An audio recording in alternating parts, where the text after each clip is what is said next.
أعوذ بالله من الشيطان الرجيم হে আল্লাহ, আপনার কাছে বিতাড়িত শয়তান থেকে আশ্রয় প্রার্থনা করছি।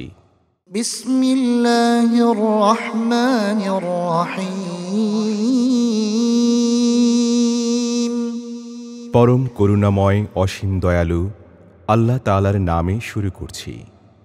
أقم الصلاة لدلوك الشمس إلى غسق الليل وقرآن الفجر إن قرآن الفجر كان مشهودا সূর্য হেলে পড়ার সময় থেকে রাতের অন্ধকার পর্যন্ত সালাত কায়েম করো এবং ফজরের কোরআন পাঠো। নিশ্চয়ই ফজরের কোরআন পাঠ প্রত্যক্ষ করা হয়।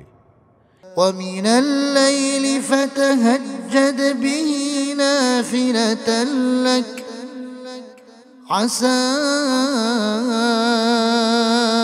أن يبعثك ربك مقاما محمودا এবং রাতের কিছু অংশ কোরআন পাঠ সহ তাহাজ্জুদ আদায় করো তোমার অতিরিক্ত দায়িত্ব হিসেবে। আশা করা যায় তোমার রব তোমাকে প্রশংসিত স্থানে অধিষ্ঠিত করবেন। সূরা ইসরা আয়াত ৭৮ ও ৭৯।